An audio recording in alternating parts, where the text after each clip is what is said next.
Poem for the poor and poor in spirit. His stalks grew low to the ground. No flower, no sign of vigor anywhere to be found, just spiteful dry bulbs pointing back down, breathing in dust from the earth. And when the master walked over to see if there were fruit and saw there was none, he cut down, not the stalk itself, but all the trees above it, keeping out light.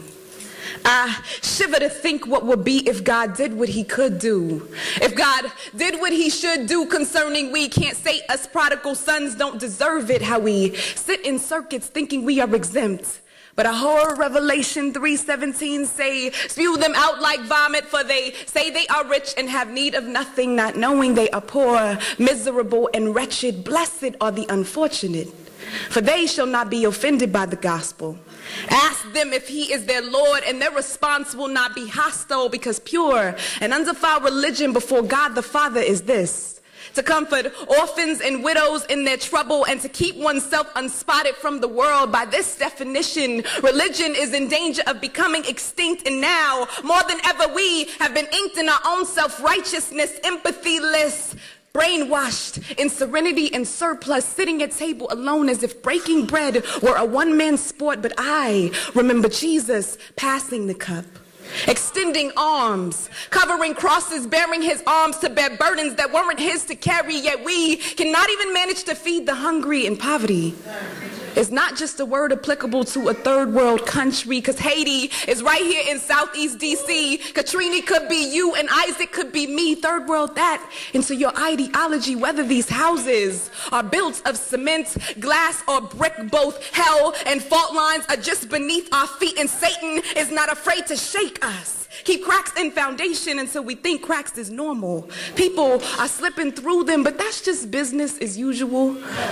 Open your palms and I will show you the bloodstained tears of every boy and girl in Africa with HIV, every victim in Thailand of human sex trafficking. Tap me a line to the blood in your veins that runs in vain. If you too blind to see, you look just like them. You look just like him, little hungry boy feeding himself with the dust off these grimy ghetto sidewalk corners and the streets. Ain't no kind of pillow.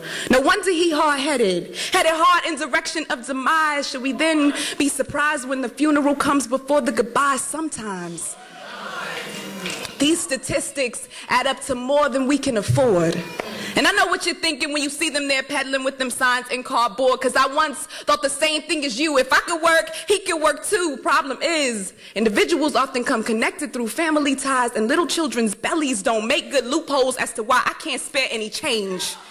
If I've been blessed, it might just be for the sake of someone besides me. Together is the definition of plenty, but so many of us are unwilling to relent. These closed fists, hands full, hearts empty. Take a second to grasp concept of community, and don't think that I am unaware of the struggle of everyday people, because truthfully, a lot of us are just one paycheck away from being destitute ourselves. Hard to put our pride away on these shelves we've crafted for someone else's sorrow, but there will be plenty of oil and flour for the faithful. I tell you, the poor are among the blessed. I'm speaking to the poor, please don't fret, for how hard is it for a rich man to inherit the kingdom? Hard as nails. I tell you no tales when I say you have not been forsaken. Among you he dwells, and where people have need, their hearts are turned towards heaven. And don't think he doesn't hear your cries or has neglected your eyes, for he will catch every drop of your tear and use the water to feed you. Don't think